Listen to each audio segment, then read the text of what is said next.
You just got your first paycheck? Congratulations, seriously. Whether it's from your first job after college, a part-time gig you're doing while studying, or even a side hustle, that first direct deposit is a huge milestone. It feels like freedom, like all your hard work is finally paying off. Literally. But let me ask you a question. How long will that money last? A week? Maybe 2? For most people, that first paycheck is gone in the blink of an eye, spent on things they barely remember buying. Why? Because no one teaches us how to handle our money when it first starts coming in. School doesn't cover budgeting. Most parents don't talk about it either. So what happens? You get money, you spend money, and then you're broke again. But not you. Not this time. You're here because you want to make your money actually work for you, not the other way around. So in this video, I'm going to walk you through a simple, beginner-friendly way to budget your very first paycheck so that you're not just surviving, you're building a future. Let me tell you a quick story. When I got my first real paycheck, I was hyped. I remember logging into my bank app and seeing that money hit, and I felt unstoppable. I went out that weekend, got food with friends, bought a new pair of sneakers, and subscribed to like 3 new streaming services because, hey, I could finally afford it. But here's the thing, by the 3rd week of the month, I was stressed, rent was due, my fridge was empty, and I still needed to get to work, pay my phone bill, and cover a surprise dental visit I hadn't even planned for. And I had $12 left in my account. $12. That was my wake-up call. That's when I realized something that completely changed my financial life. Making money is just step 1. The real flex, keeping it, growing it, controlling it, and that starts with a budget.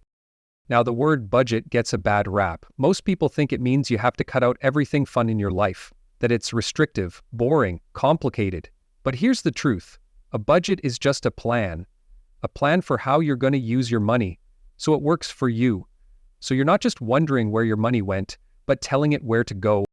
So let's start with what really matters, how much you actually make. Because your salary or hourly wage, that's not your true income. What matters is your net pay, the money that actually hits your bank account after taxes, insurance, and other deductions are taken out. Let's say you're told your monthly salary is $2,500.00, but after all the deductions, only $2,000.00 gets deposited. That $2,000.00 is your real budget, not the $2,500.00. This is where a lot of people mess up. They budget based on what they think they earn, not what they actually have to spend. Once you know your net pay, we're going to use a super simple method called the 50/30/20 rule. It's one of the easiest ways to structure a beginner budget without overthinking it. Here's how it works. You divide your income into 3 categories: 50% for needs, 30% for wants, and 20% for savings and debt. So, using that $2,000.00 example, $1,000.00 should go to needs, like rent, groceries, transportation, utilities, and basic bills. $600.00 is for wants, dining out, entertainment, shopping, Netflix, hobbies. $400.00 should go into savings, debt repayments, or investments. Let me break that down even more. Needs are things you have to pay for, not things you want. Rent, gas, your minimum student loan payment, your phone bill, those go in this category. Wants are everything extra. That $6.00 latte? A want. Spotify Premium? A want. Dinner at that new place everyone's posting about? Definitely a want. And then there's the most important category, savings and debt. This is the part people ignore or delay, thinking they'll start saving later. But later never comes if you don't build the habit now. Even if it's just $50.00 a month, starting now makes a huge difference. Let's say you consistently save $200.00 every month starting today. In a year, that's $2,400.00, not counting interest or investment growth. That's an emergency fund, a vacation, or a head start on investing. Speaking of emergency funds, let's talk about that. Because life is unpredictable. Your car could break down. You might lose hours at work. Your laptop might die mid-assignment. Stuff happens. And when it does, most people rely on credit cards or payday loans to survive. Don't let that be you. Your first goal with savings should be to build an emergency fund of at least $1,000.00. That's your financial cushion, your peace of mind. You don't need to build it all at once. Set aside what you can each month until you get there. And now that you've got your budget structure in place, you need to track your spending. Why? Because a budget without tracking is like trying to diet without looking at what you eat. It just doesn't work. There are amazing free apps you can use for this: Mint, YNAB, EveryDollar, even Google Sheets if you want a DIY approach. The goal is to see where your money is going so you can spot leaks and fix them. You'll be shocked how much disappears in tiny purchases. That $3.00 snack at the gas station, do that a few times a week and you've spent $50.00 without realizing it.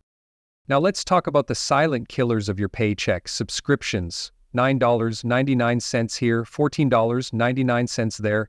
They add up, and most of them are on auto-renew, so even if you don't use them, they keep charging you. Take 5 minutes to go through your subscriptions and cancel the ones you're not using. That alone could save you $100.00 a month.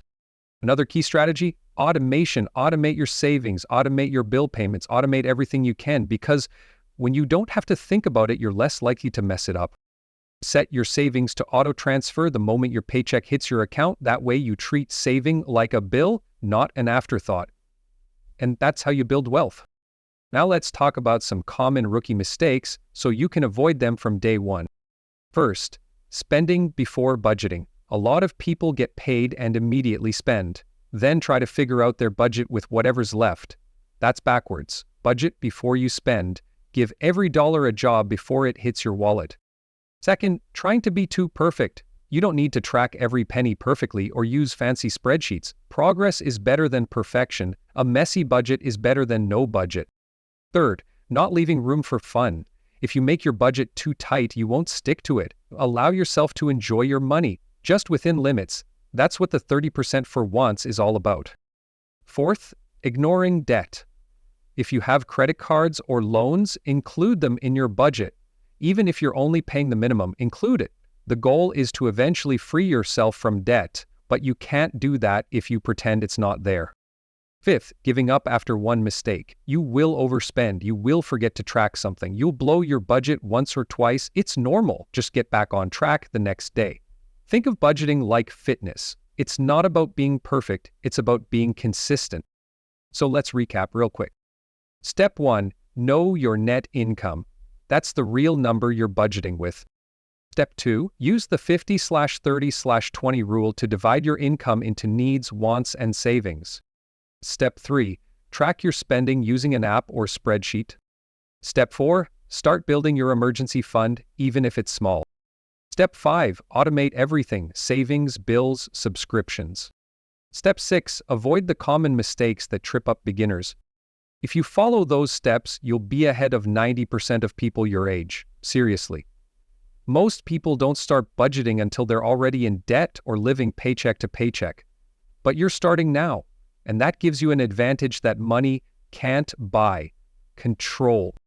And here's the coolest part. Once you get your budget under control, everything else gets easier. You can save for trips, pay down debt, start investing, maybe even launch your own business one day. Money won't control your life anymore because you're in control of your money.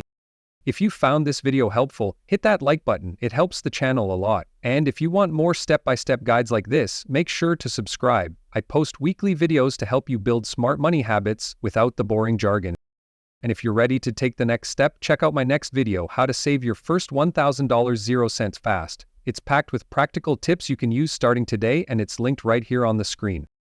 Until next time, take control of your cash. And don't forget, your money should always work for you, never the other way around.